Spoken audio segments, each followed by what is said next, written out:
What's your favorite part about your book? Quickly. The fact that it talks about how America is becoming great again. All right, very good. And the great news is we are back right here tomorrow at noon Eastern. But now, here's Harris Faulkner. Let's begin with what's developing this hour. New questions for James Comey ahead of a bombshell Inspector General's report. We'll go outnumbered overtime now. I'm Harris Faulkner. The Justice Department's internal watchdog has reportedly concluded former FBI Director James Comey defied authority at times during the Hillary Clinton email investigation. What does that mean? It is according to ABC News, which says the draft report explicitly uses the word insubordinate to describe James Comey's behavior. All this is fired Deputy FBI Director Andrew McCabe is seeking immunity from the Senate Judiciary Committee in order to testify on that Inspector General's report. We'll hear from a member of House Judiciary Committee, Congressman Matt Gaetz, in just a moment. First, I want to get all the news that's been happening in the last hour or so. Chief Intelligence Correspondent Catherine Herridge breaks it all down. Catherine? Well, thank you, Harris. Fox News is working to independently confirm that report that the Inspector General did find evidence that former FBI Director James Comey was found to be insubordinate and went outside the chain of command. Based on our ongoing reporting, we understand one of the primary episodes the Inspector General was investigating was his decision in July of 2016. You see the event here, or you did just a moment ago, to publicly announce the findings of the FBI investigation that used the code acronym MYE, or mid-year exam, and that he was recommending against criminal charges. That's the key development there, because typically that decision would be under the purview of the Attorney General Loretta Lynch, but that was a responsibility that Director Comey took upon himself. Also, in a separate development, Fox News has obtained these congressional letters that show the former FBI Deputy Director Andrew McCabe, who worked directly for James Comey, wants a special status if he testifies before the Senate Judiciary Committee later this month about that same Inspector General's report. This special status is called use immunity, and under those conditions, McCabe's testimony cannot be used against him in a criminal prosecution. That matters because the Inspector General found that McCabe lied under oath, and there was a criminal referral to the U.S. Attorney here in Washington, D.C. for potential violations of 18 U.S.C. 1001. That's lying to federal investigators. This morning, a senior Senate Republican who sits on the Judiciary Committee recommended against a deal to secure McCabe's testimony. We really need to get to the bottom of what happened at the FBI during the Comey years, where apparently there was misconduct going on, which I think has really impugned the reputation of the finest law enforcement agency in the world. And we need to clear the air. And so I think giving Mr. McCabe cover through immunity would be a mistake. McCabe's lawyer said in a quote, McCabe is willing to testify, but because of the criminal referral, he must be afforded suitable legal protection, adding that if he were unable to get such a deal, McCabe will have no choice but to invoke his Fifth Amendment privilege against self-incrimination. Based on the timing, this continues to be a very fluid situation. As you know, Harris, there is a date on the calendar for Monday next week for open public testimony in front of the Senate Judiciary Committee. That's the lead committee for the Inspector General's report. But based on what we've learned in the last 24 hours, it does appear that that date is likely to slip yet again, Harris. Well, and we've seen some delays, Catherine, and lawmakers that I've been talking with have said, you know, they want a chance for that report to come out, obviously, before they would hold that hearing. So they'll just have to wait until that happens. If I can just add one thing. Sure. Based on what we know, it's a very lengthy report, somewhere in the neighborhood of 500 pages. And people who sit on the Senate Judiciary Committee feel they need at least a couple of days to adequately comb through the report so they can ask the right questions for the Inspector General Horowitz, and he can appropriately defend his findings, Harris. Sure. Interesting. Yeah. 500 pages, depending on how much of it leaks. Because right now we're looking at the leaks. And just if I could say one other thing on that, I think that's pretty significant because we're in a phase right now where the principals who cooperated are allowed to review the findings and then make their case or their best argument against what the conclusions are. I think one of the key things is that we haven't had a lot of leaks about the findings, and the parties who would have that information may feel that it's pretty damaging, and they're trying to, shape the outcome to the extent they can with their version of what happened. It's very interesting. I'm going to bring it up with my first guest. Catherine, great reporting. Thank you. Republican Congressman Matt Gaetz of Florida sits on the House Judiciary Committee. Boy, this story has come together quickly. And Catherine Herridge and I, you may have heard, we're just talking about the leaks that helped bring this about. Let's start with the word insubordinate that apparently that we've learned about James Comey through these leaks. Insubordinate from that Inspector General's report. What do you make of it?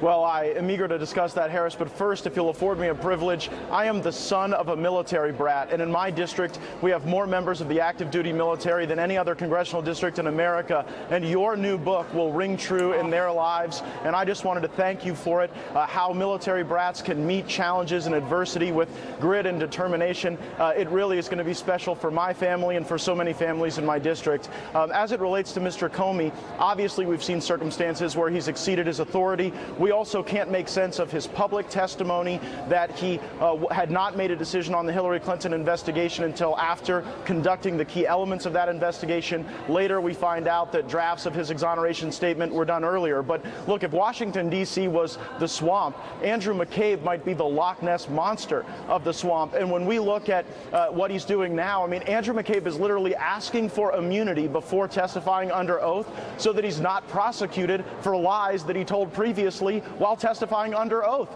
I think it would be outrageous for us to grant any type of use of immunity to Mr. McCabe. I think he needs to account for his actions, and I don't think that he's out of the woods yet as far as a criminal prosecution. Well, first of all, thank you for the comments on the military brats in my book. I'm very grateful. I do want to talk, though, about this idea, and I wrote it down. You said McCabe might be the Loch Ness monster of the swamp. Why do you think it is he would try to put himself in a position where he could talk without immunity if he had planned to tell I mean, has he been dishonest? Is there a reason why he'd be seeking it?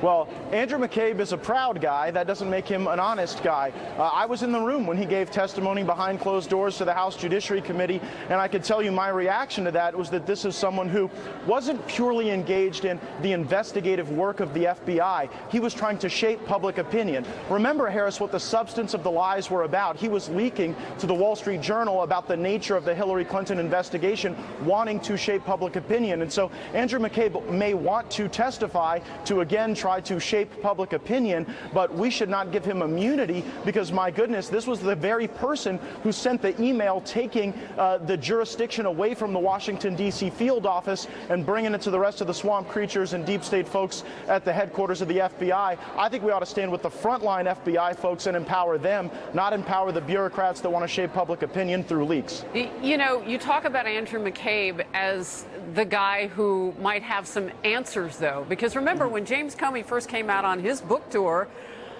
we learned from McCabe that they maybe weren't in agreement about what really happened with going to the media and leaking things per McCabe, that he said his boss knew all about that.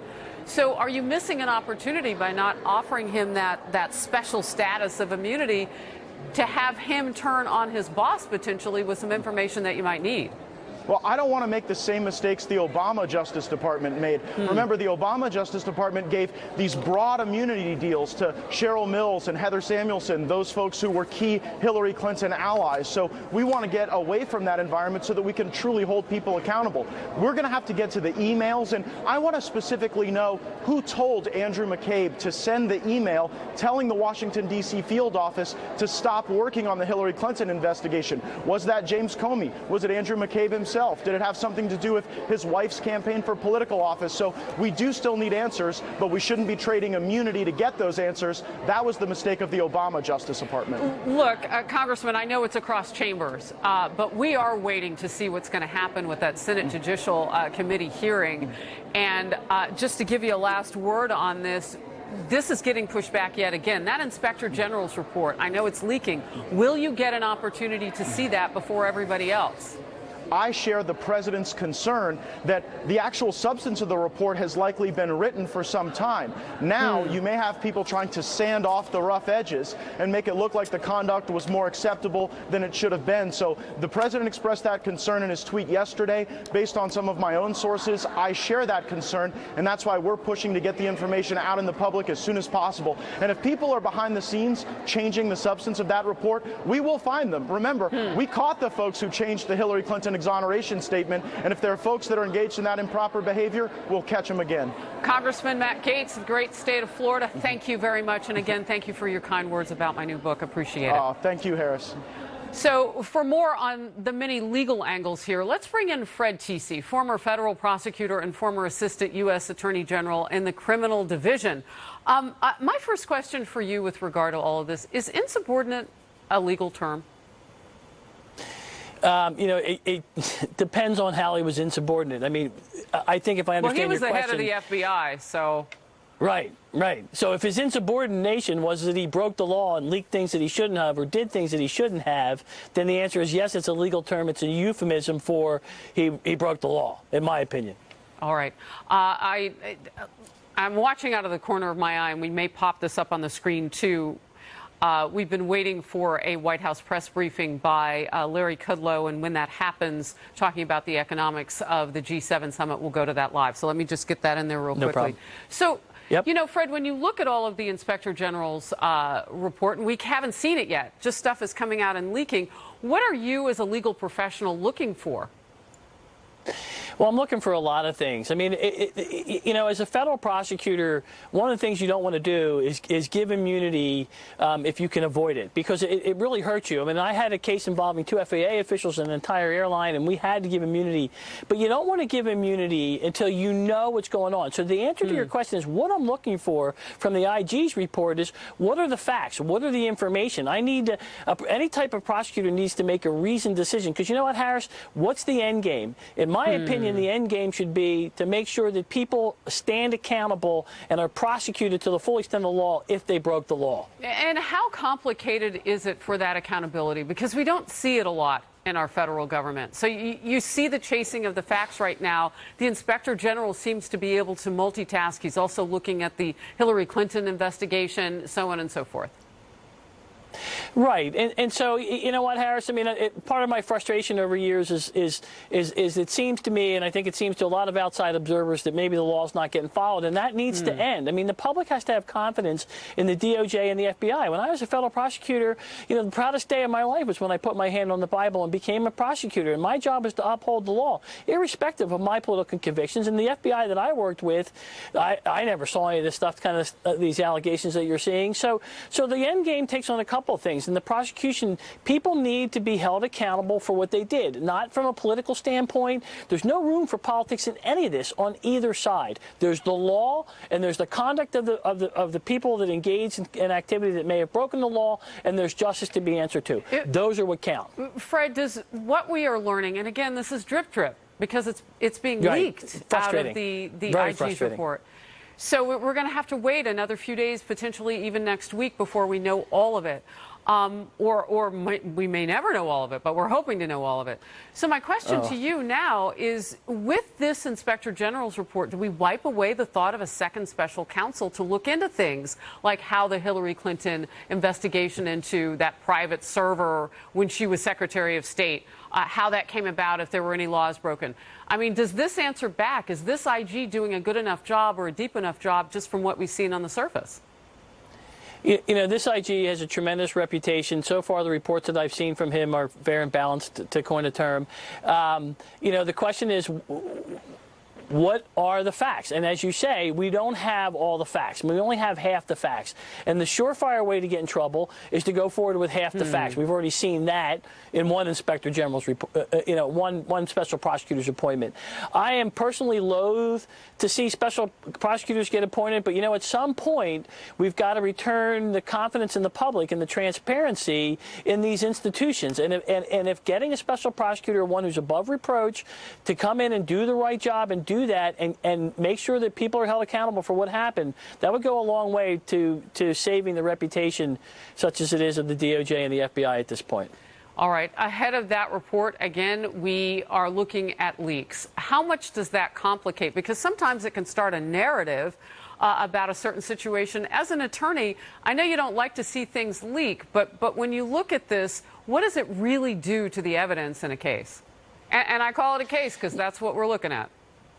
Right, we are looking at a case, and it compromises your ability to prosecute a case. I mean, again, these leaks are driven by people with political ambitions. That's the only reason to leak things. I mean, the federal grand jury rules require secrecy. Now, put aside whether or not we're talking about indictments or anything like that. Rule 6E of the Federal Rules of Criminal Procedure make it very, very clear.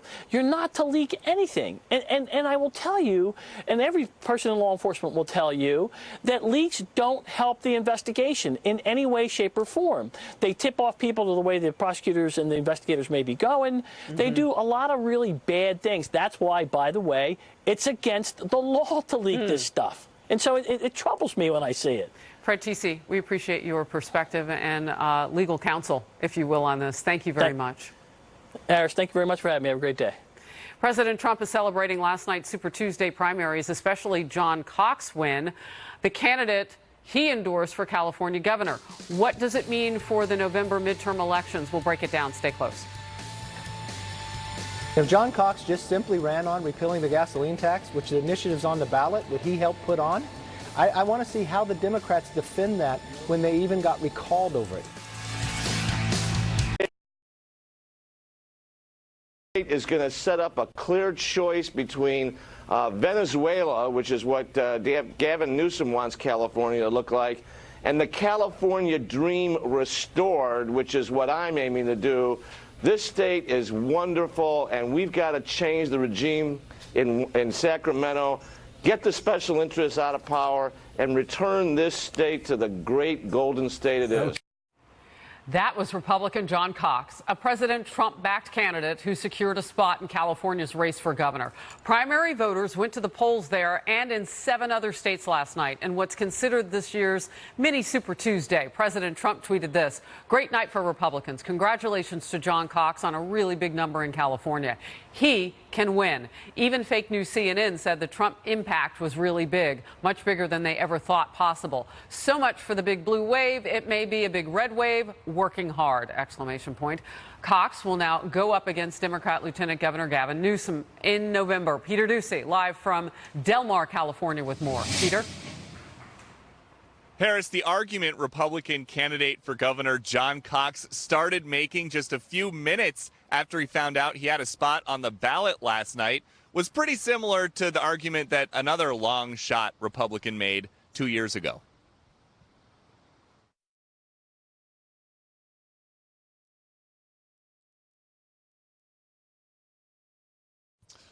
Cox said, "We put a businessman in the White House, let's put one in the governor's mansion." Now, the Trump-endorsed John Cox has already received congratulations from President Trump on Twitter, and that also got the attention of first-place finisher in the gubernatorial primary, Gavin Newsom. The Democrat tweeted back to the president this: "Please come campaign for him as much as possible." The Senate primary here, though, didn't produce any Republican choices for November. State Senator Kevin De Leon, a progressive Democrat, got the second spot on the ballot with longtime incumbent Democrat Dianne Feinstein, whereas the most hotly contested House primaries in Orange County are all going to have a Republican and a Democratic candidate. The 48th district there stoked fears among Democrats that they could only finish third place at best, which would mean no November under California's jungle primary system, but it didn't happen. Now the Democratic Congressional Campaign Committee, or DCCC, says, quote, "The DCCC's data-driven investments to California will continue to pay dividends in November and beyond." And Republicans once again mismanaged their investments and missed the opportunity to have a real impact. But in Orange County districts where a Republican incumbent was defending, they still got more votes than Democratic challengers. And in open seats that are being vacated by retiring Republican members, Republican hopefuls got more votes than Democrats as well. However, because nobody got locked out of any of the races in the state, none of these districts come off the board for Democrats in their quest to take back the House in November. Harris. It's interesting. I talked with GOP Congresswoman Mimi Walter yesterday, and she was talking about Orange County, and I made the comment, well, it is more conservative, but as you're saying, that sort of jungle primary wasn't enough to keep Democrats shut out. Peter Doocy, thank you very much. Let's talk about the politics, though, of Republicans beating Democrats in the state of California. You don't often hear about that. Republican Congressman Darrell Issa of California, 16 candidates battled it out for the seat he's vacating right now. And it appears a Democrat and Republican will move on to the general election. So let's just start with that seat, and then we'll talk more broadly about how you beat them in that state. Good to see you, by the way. Well, good to be on. And, you know, in the seat that I've been honored to hold for almost 18 years, Diane Harkey received, almost a third of the vote. The highest ranking Democrat got about 11%. Republicans got the majority of the votes, while Democrats got a minority.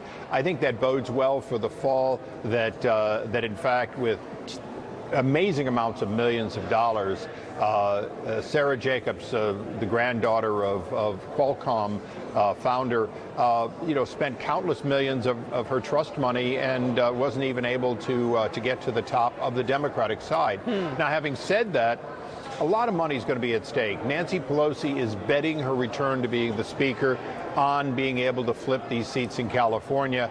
And I know you haven't asked, but John Cox, who's a constituent of mine, lives in my district, I endorsed.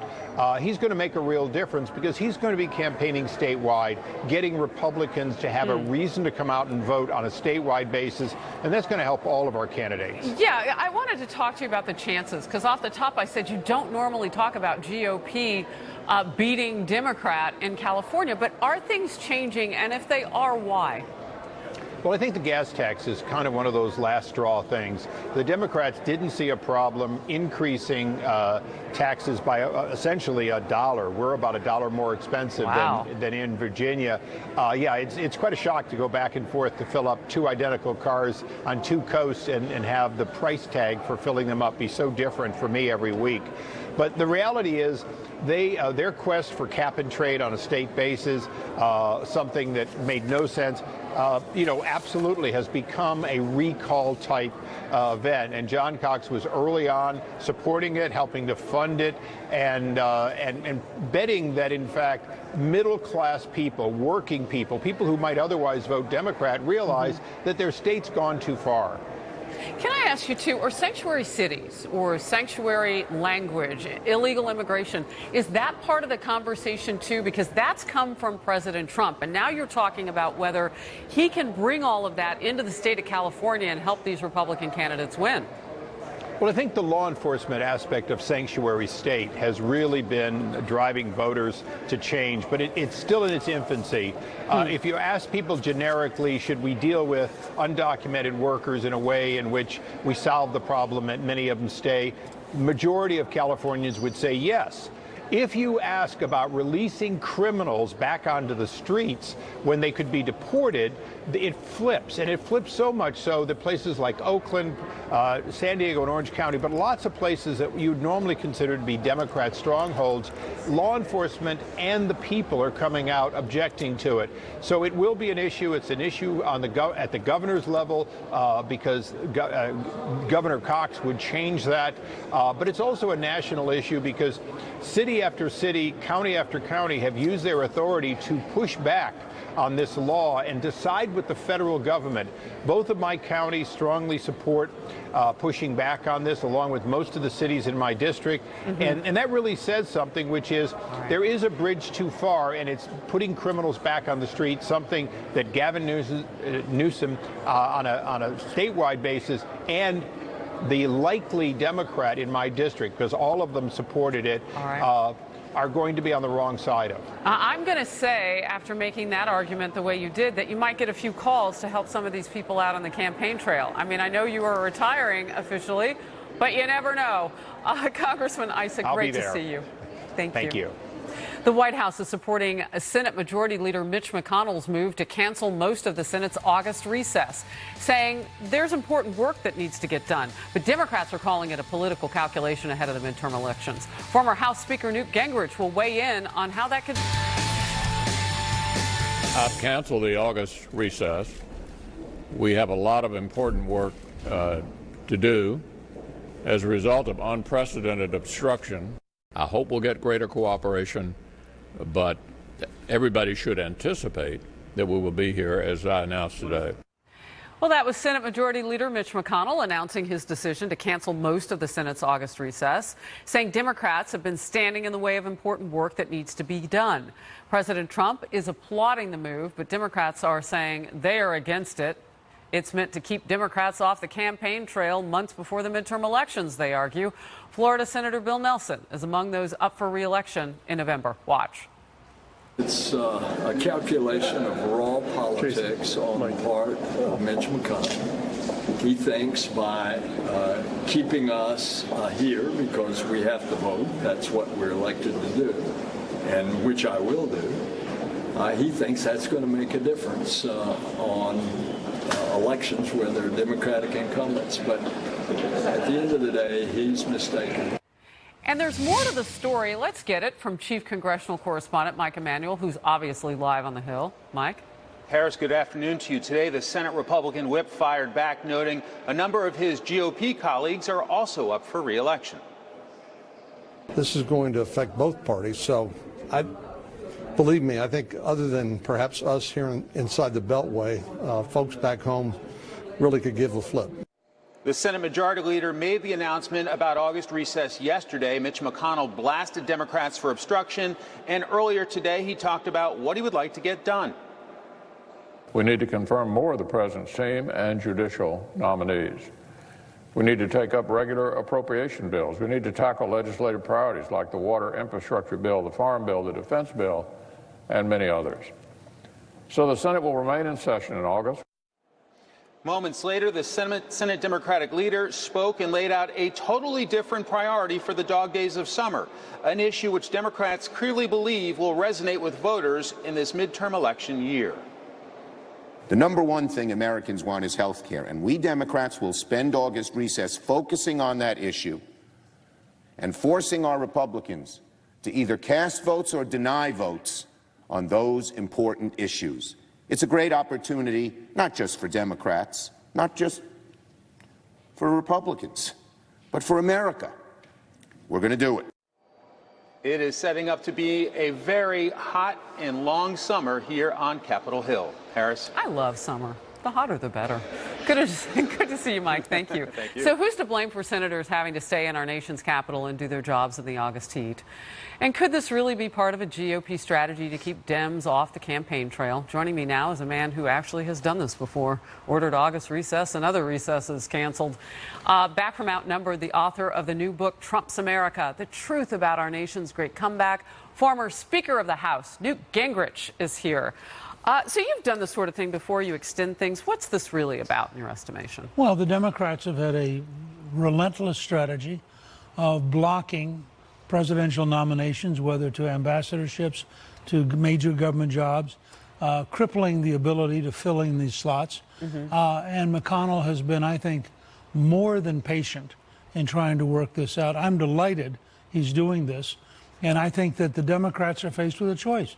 If you want to continue to be totally obstructionist, you're going to be here all of August. If you want to get things done, I mean, there are dozens of secondary jobs they could approve on unanimous consent in 2 hours. So some of these wouldn't even really be contentious, is what you're telling me. Normally, 90% of these would not be contentious, except with Schumer and the Democrats under Trump. Everything is contentious. Speaker, is this some of the reason why when I talk to House members and they say, well, we put stuff out like 500 bills, that those things are sitting there, or is there some other reason? Well, first of all, the Senate's just very hard to operate. It's designed to be hard to operate, and it succeeds. So it's always harder to get things through the Senate than through the House. But in addition, as McConnell has legitimately pointed out, the Senate's in the personnel business. I mean, the House doesn't have to approve ambassadors. The House doesn't approve cabinet secretaries and assistant secretaries. We just were together earlier on Outnumbered watching a signing ceremony. Right. There is a nominee to be the head of the VA who is currently still sitting Mr. in the Wilkie. Senate. Yes. And he said, well, he ought to be out of there. They ought to approve him, get him to his job. Well, and the president alluded to as much. He thanked the acting secretary of the VA, who was also Mr. O'Rourke, who was also in the audience. But he said, you know, my guy that I've chosen as a nominee is also here today, too. It would be kind of good to kind of get him going. So what happens? What is the calculation of raw politics that we've heard some Democrats say? What happens when you don't let an administration staff up? Well, you turn power. I mean, if you're a Democrat, you love it because the professional full-time unless it's happening to you. Yeah, I mean, well, plus the professional full-time bureaucracy tends to be liberal Democrats. So if you don't have a Trump person in there running a department, the department's being run by a temporary person who very often doesn't share Trump's values, didn't vote for Trump, and doesn't want to implement Trump's program. But there are plenty of people in the administration who love what they do and don't let politics get in the mix, right? But the president has the right to appoint a set of people. Plus, when you start talking about foreign policy, there are career diplomats who are blocked by the Senate. Yeah, it's complicated right now, too, because we're operating on so many different fronts. I mean, you've got North Korea coming up, and even Democrats are saying they sent that letter to the president this week. They totally believe it's going to happen, so here are their demands, if you will. So they know we need to have people in place. But here's a good example. The president just named the immediate past head of the Pacific Command, a 4-star admiral, to be our ambassador to Korea, to South Korea. That should go through in a week. I mean, here's a guy who's totally vetted. We all know he has cleared every security procedure. He knows what he's doing. He would be a great ambassador. Given the dangers of what's going on, they should fast-track that instantly. Wow. Real quickly, you said that, because we talked off camera, that you have put into play something that looks like this August recess, where they're going to go back home for potentially that first week of August and then be brought back. Yeah. What gets accomplished, really? Well, in this case, if he brings them back and he's serious about it, they're going to get a lot of people approved who would not normally be approved. Right before the midterm. So nobody really wants to be standing in the way, I would imagine. Well, I think it's very tricky for the Democrats to complain too much because it's a traffic jam they created. So it's hard to go home and complain that you're actually being asked to do your job. Speaker, thank you. Good Great to to have you here. White House Press Secretary Sarah Sanders defending her credibility and accusing reporters of being more interested in attacking the president than reporting the news. Does she have a point? A former press secretary for House Republican Whip Roy Blunt joins me after the break. Stay close.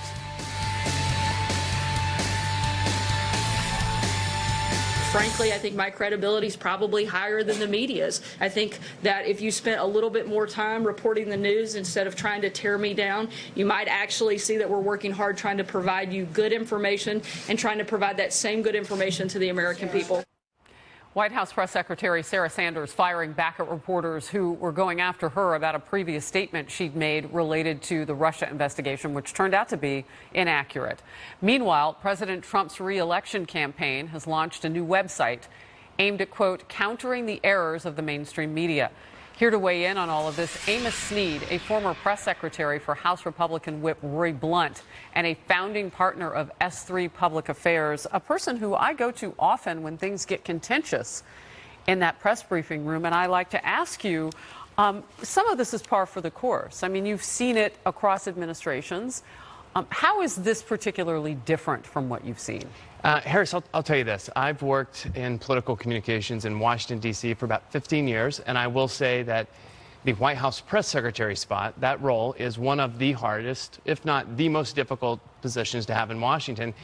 And I'll say this about what Sarah's doing right now. I think she's doing an incredible job in an impossible situation. I think a lot of this has turned to be about her, and it should be about the administration. And instead, we've seen a lot of personal attacks on her recently. Why do you think that is?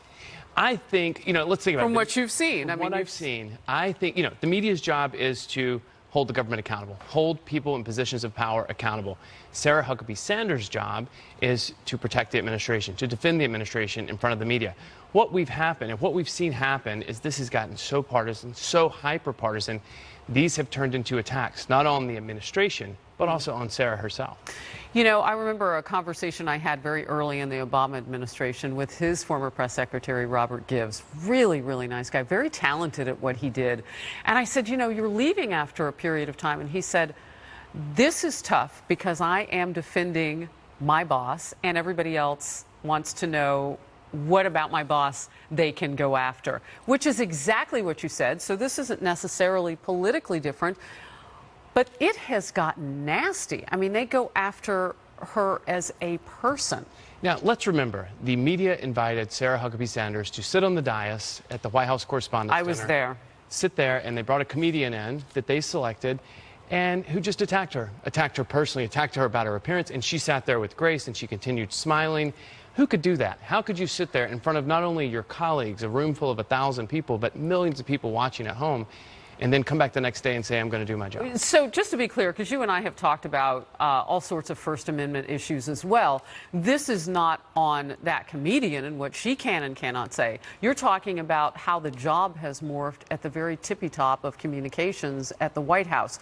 So how does that actually either damage or inform, change what we hear? And, you know, Newt Gingrich, former House Speaker, said, why are we even doing them anymore? That's a real, I mean, I think if you look at this, all of media has changed, right? It used to be you gave one statement from the White House, the next day you'd read it in the paper in the morning. I mean, we have 3 or 4 news cycles that'll happen between now and the end of business today. So you're always on. You're on 24/7, 365 days a year.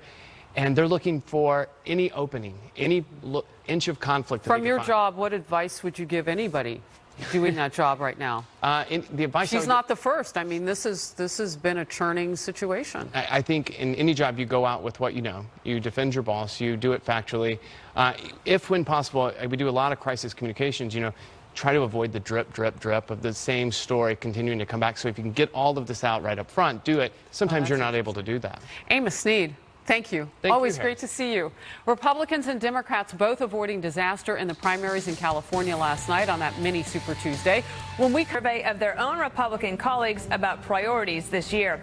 Plus, I'll ask the newly minted New Jersey GOP Senate candidate just how he's planning to take on his opponent and battle Democratic Senator Bob Menendez. And President Trump grants clemency to a first-time drug offender after a plea from Kim Kardashian. And he's considering the same for others. We'll explain what that's about on the Daily Briefing.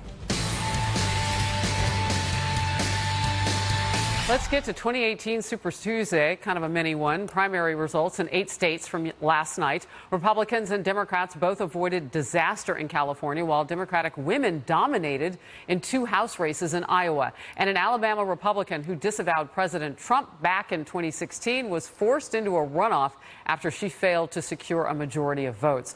Bring in now Power Panel, and there's a lot of power with these two. RNC spokesperson Kayleigh McEnany and DNC Vice Chair Michael Blake, a member of the New York State Assembly. Great to see you both. Michael, I'm going to go to you first because you say that this was a big night for women.